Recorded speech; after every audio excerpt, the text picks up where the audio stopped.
Hi everyone, very good afternoon, guys. I hope I'm audible and visible to each one of you.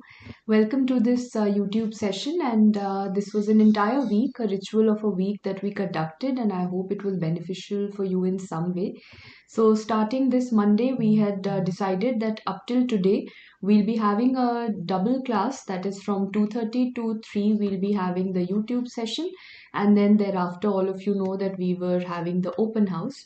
So today also we follow the same schedule. First we'll have a YouTube session where we'll be discussing quick 5 MCQs, and after we are done with these quick 5 MCQs, we'll be switching over to the Unacademy app where we'll be talking about the queries and the obstacles that the students are facing. So that's the open house session, and today I especially want that, since we've spoken a lot about NEET, Next and INI-CET, I want the FMG students should also participate in this open house session. It's basically a platform that is there on the app, a kind of a software which allows you to connect over an audio call and obviously get your strategy or whatever queries you have regarding your preparation. You can get them solved by me, and it's also audible to all the others. So I think one problem is common to many, so you can benefit even by listening out to what others have to say. But above that, there's also a Sunday special today, guys. That's Super 20 that I'll be conducting today at 4:15 on the Unacademy app. This Super 20 is going to be just a spotter kind of a, it's not an MCQ based session. There are 20 spotter images that I would be showing you. You have to identify. So it's going to be a quick session of 20 spotters, and that's today 4:15 on the Unacademy app. So yes, I see many of you have joined in, and we can begin right away. Let's begin with question number 1, and here you go. So question 1 is an 11-month-old. This is a PYQ, by the way. So you're solving a previous year question. It's easy, but we need to be reading it quickly and attempting it. So an 11-month-old boy presents with a scaly erythematous rash on his back for the past 2 days. So there's a scaly rash, means skin involvement, and there's a young child that has been, an infant that has been mentioned. No past history, and family history is significant that the parents of the patient were first-degree cousins. In addition, his older sibling also had similar symptoms. So there is somewhere a familial disorder that they are trying to put up to you. And there's an unknown skin disorder that this older sibling has. On physical examination, there are plaques which are present on the oral mucosa. So skin, oral mucosa are present. There is scaly erythematous rash on the back. A complete blood count shows that the patient is anemic, and a skin biopsy is shown below. So this picture over here has been shown for the skin biopsy. Also, there's a radiograph of the skull which shows lytic bony lesions. So what all do I have right now? I have a rash that has been mentioned in the question, skin involvement. I have oral mucosa involvement, and I also have skull showing me lytic bony lesions. They've asked you which of the following markers, and I think that's obvious over here that the marker that you'll go in for will be CD1A, immunohistochemistry. Someone marked polarizing? No. Not polarizing. We go in for light microscopy, immunohistochemistry. Why so? Because the disease that we are thinking of, very well put up. The disease is LCH. So the first thing that I'll want to write out here is LCH. LCH basically refers to Langerhans cell histiocytosis. So can this run in the family? Can it be mutational? Definitely yes. I think all of you know that what is the mutation that is present in Langerhans cell histiocytosis. This includes the BRAF V600E mutation. The BRAF V600E is the mutation that we see. And if you want to know the two main organs that are affected in LCH, the two main organs include number 1, skin, where the child comes to us with rashes. The second organ affected is bone, and that is going to result in lytic bony lesions.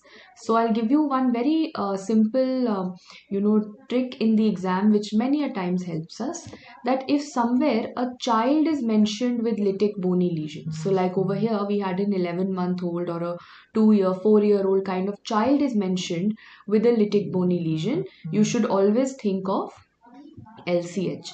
Whereas if I say some 55, 60-year-old person is, mentioned over here, then what are you going to say? 55, 60-year-old, then you are definitely going to put it up as multiple myeloma. That is one thing that should come to your mind for sure. So yes, Langerhans cell histiocytosis for the child, for skin and bone. Now they asked us what other features. So if you saw, this was the image that was given to us. And what do you see over here? Over here, first and foremost, I've got two cell populations. This was the skin biopsy that was given to you. So there were two populations that were put up over here. One is this orange color cells. I put them on a higher par also.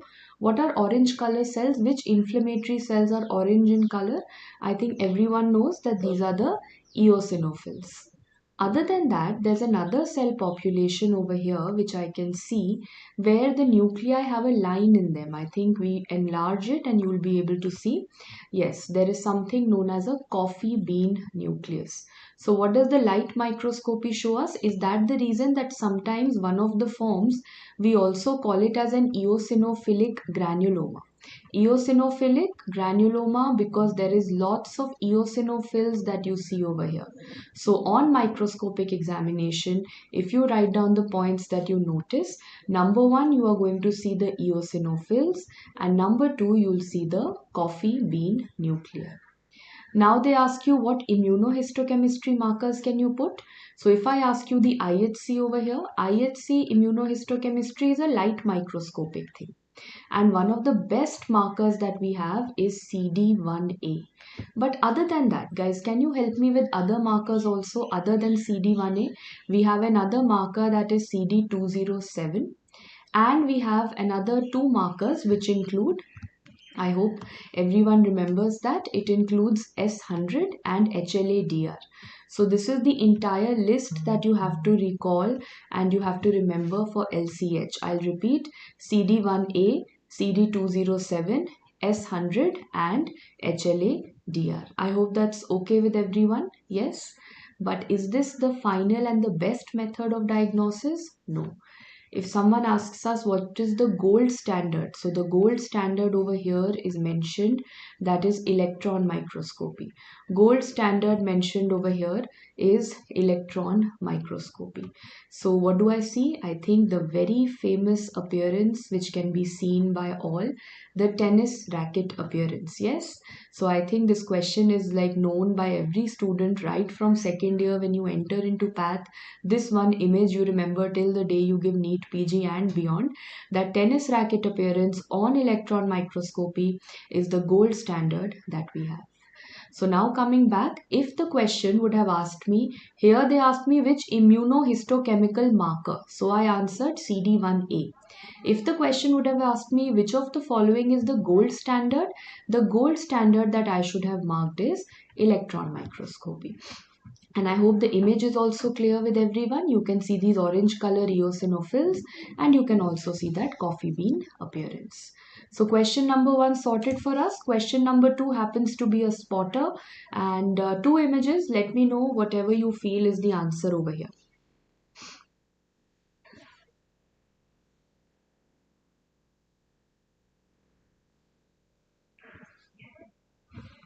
Yes, guys, what do you think? Okay, I've got 2-3 answers which are correct and for the others as well. So this happens to be a red blood cell. This also happens to be a red blood cell. And in this red blood cell, there is a figure of 8 appearance. In this red blood cell, there is a round appearance. So either I can have a figure of 8 appearance or I'm having this round kind of an appearance, and both of them stand for a cabo ring. Both of them are to do with cabo rings. So first and foremost, what I learned is that cabo ring can be of any shape. Cabo ring can be 8 shaped, it can be O shaped, it can be B shaped, it can be D shaped. Multiple shapes of cabo rings are known. Now when we say cabo ring, the next thing that you are asked is where do you see it? I think everyone knows the very famous anemia where we see cabo ring, and that is the megaloblastic anemia. The third question that we are asked is what is cabo ring made up of?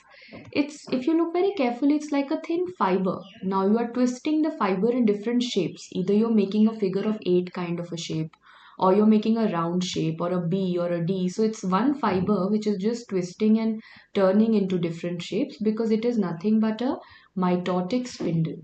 That is what it's made up of. It's nothing but a mitotic spindle, and it's very rich in a particular amino acid, and that amino acid is arginine.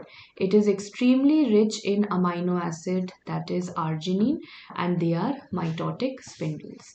So these are the questions that we get, but also I would want you to answer the other questions that I have. Can you tell me the composition of the other ones? What is Pappenheimer body made up of? Composition of Pappenheimer body, guys. You see it in, if I tell you the anemia, then it will become obvious. So you can tell me the anemia or the composition. It is made up of iron. So whenever there is an increase in iron, and which anemia is an iron overload kind of a situation? Sideroblastic anemia. Sideroblastic anemia, or any condition in which there's an increase in iron, excellent, that leads to Pappenheimer bodies. Okay, in which anemia do we see Heinz bodies? The last option that is given over here. The last option out here is Heinz, which is seen in G6PD deficiency. It is seen in G6PD deficiency. And what exactly is this? What exactly is basophilic stippling that we have over here? Basophilic stippling is made up of what? Basophilic stippling is made up of RNA. It is made up of RNA. So these are the other options that you had, and I hope you will be able to, give theoretical answers to those as well. But over here we had a very classical one, and that is Caborin, which you had to put up as RNA. So I think, yes, basophilic stippling, RNA, agreed, and Caborin, the mitotic rich spindle. Okay, so let's move on to question number 3 in that case. Let's move up to question number 3, and here you go. Let me know the answer and then we'll have a discussion.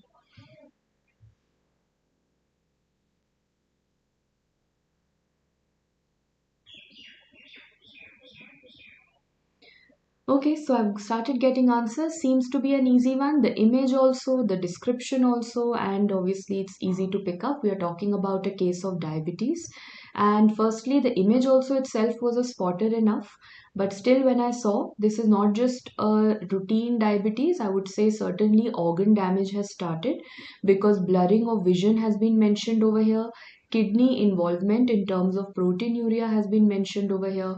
Because patient had blurring of vision, they did a fundus examination, and all these findings mentioned definitely go more in favor of diabetic retinopathy. That is the dot blot hemorrhages, cotton wool spots, microaneurysms with kidney involvement. So diabetic nephropathy, retinopathy, these two organs are put up together, and a kidney biopsy has been shown to me. And I know for a fact, out of these, forget the kidney, if I wouldn't have given you this image, for example, for just a moment, forget this image, what are the, out of these four, what are the things you would have selected for diabetes? What all most common things you would have selected? I think these two you would have definitely selected. I'm not saying the others cannot occur.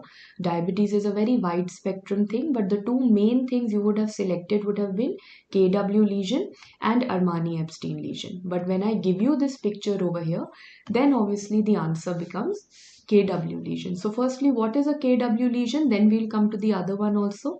Let's zoom into this picture. KW lesion, the Kimmelstein-Wilson lesion, has another name called NGS. And what is NGS? Let's read. Nodular glomerulosclerosis. Nodular glomerulosclerosis. So first I'm going to have changes in the glomerulus, and that is what I see. The changes are in the glomerulus. What changes do you see? You see pink color sclerotic material. That is, you see pinkish color sclerotic material, and it's not everywhere. It's in the form of nodules. That is the reason that you call it nodular. So nodular glomerulosclerosis, also known as KW lesion, is the most characteristic change that we see in diabetic nephropathy. The most characteristic change that we see in diabetic nephropathy is nodular glomerulosclerosis. Yes. What is the full form of KW? Kimmelstein-Wilson lesion. If you wish to know the full form, it is Kimmelstein-Wilson lesion. KW lesion is how you put it up. right? So that's a fancy name, but the more practical name is nodular glomerulosclerosis. Yes, and also they ask you further that this sclerotic material that has been put up, what is the stain that it is positive for? So Kimelstein-Wilson lesion is PAS positive.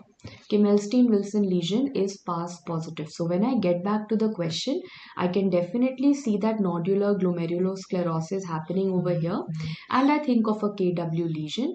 But what else can happen in diabetes? Even Armani-Epstein lesion can happen in diabetes. But Armani-Epstein lesion is not in the glomerulus. Armani-Epstein lesion happens in the proximal convoluted tubule, in the tubular part. And what gets accumulated in the tubular part? Glycogen gets accumulated in the tubular part. So glycogen in the PCT is Armani-Epstein lesion. Having done with these three questions, let's move on to question number 4, and here it is. Question 4, that I want everyone to read very carefully. It's an important one. Let me know the answer, then we'll discuss it together.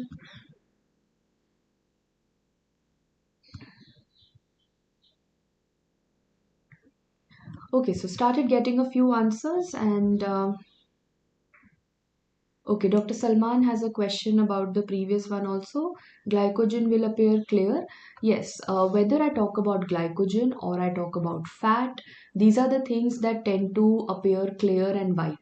So if I want to confirm them, then I'll have to put certain stains. So like for example, over here, when you say glycogen, वैसे तो you will never get a photo of Armani-Epstein lesion because it pretty much looks clear. But if you want to confirm what that clear area is, I think for glycogen, we know that the stain is PAS positivity again. Glycogen also we confirm with PAS positivity. Having said that, yes, I had started getting answers to this. Most of you said that the answer is FOXL2. So let's read it once again. We've got a 55-year-old female. So firstly, we've got a postmenopausal female. 55 postmenopausal female. She's got her uterus removed. Salpingo-oophorectomy, so fallopian tube and ovary has been removed because there was an ovarian torsion. Now, why was there an ovarian torsion? Because they found that there's a huge mass, 8 centimeter mass is present. So because of that pressure, because of the weight, the ovary there was an ovarian torsion that happened. Apart from that, when her uterus was removed, they've also noted endometrial hyperplasia. They've also noted endometrial hyperplasia. So now this specimen, while the patient is being operated, it has been sent for a frozen section, and these are the two images that they've put up in front of you. Based on these findings, you had to give an answer first. So what are these findings telling you? Let us just zoom into it. These two findings, number one, I see there are some round arrangement of cells. Round arrangement of cells is happening like this. All these cells are arranged in a round manner. So let's draw it. All these cells are arranged in a round manner, and there is some pink material in the center.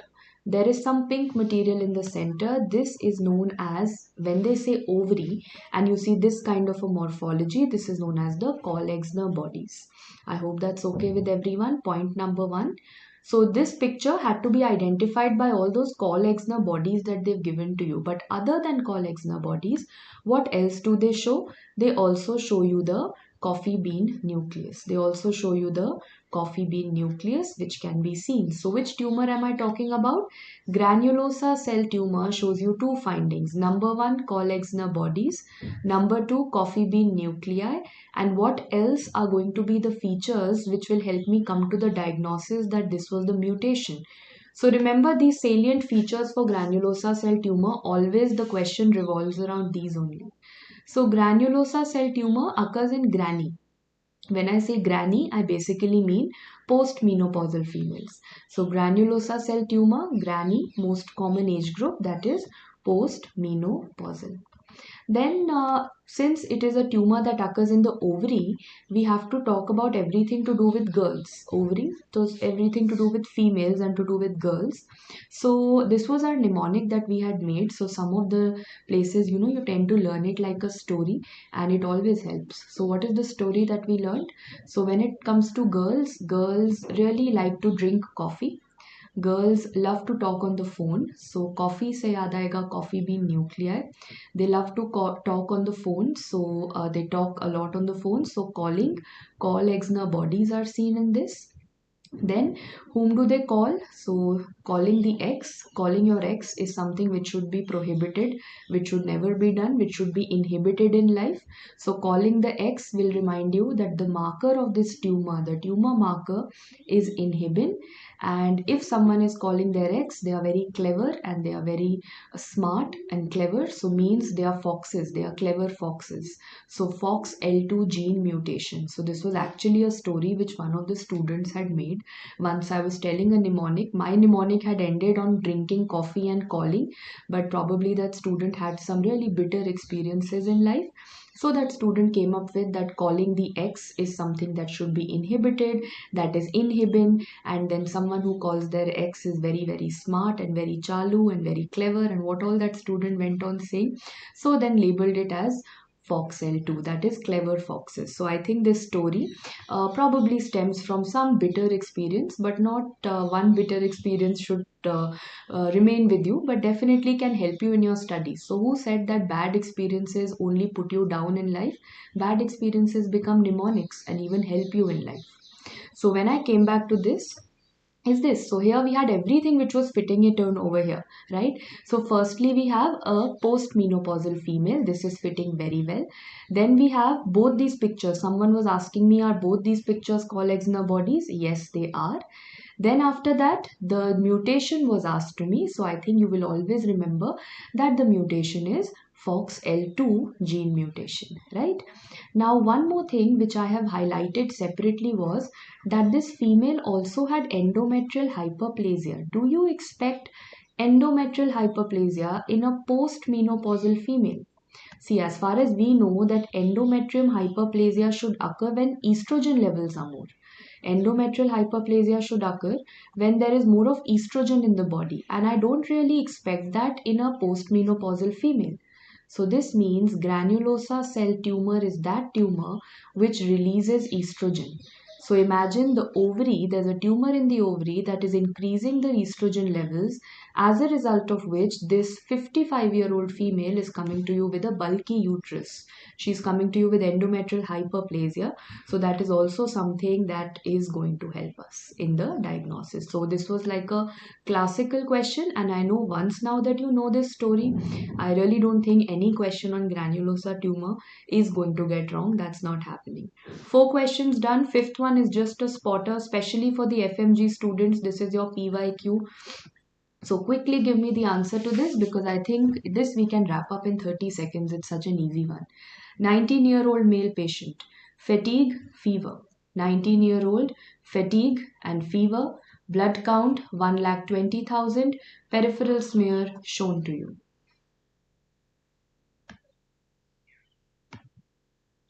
Okay, yes, it was a spotter, and I expected everyone to give me a right answer. I'm not even checking on your answers because I know you know the answer. And what was the history was not at all needed, because I can see some really characteristic question, some spotter that is mentioned over here, and that is the OR rod. So once I see an OR rod, I should not even have like 1% doubt in my mind, because OR rod means myeloblast. There's no second thought about it. And if I see myeloblast, the tumor that I'm thinking of is AML. It is AML. The tumor that I'm thinking of happens to be that. And then I can't just say this much. I also have to look at the patient. Ultimately, I'm giving the diagnosis of a leukemia, blood cancer. So patient is important. The TLC is 1,20,000. I know that the TLC happens to be between 4,000 to 11,000. That's the normal range. I have severe increase in TLC. It's gone in lakhs. 1,20,000 is a very high count. But to give the diagnosis of AML, how many myeloblasts should be there? What is the cutoff of myeloblasts to finally give it a diagnosis of AML?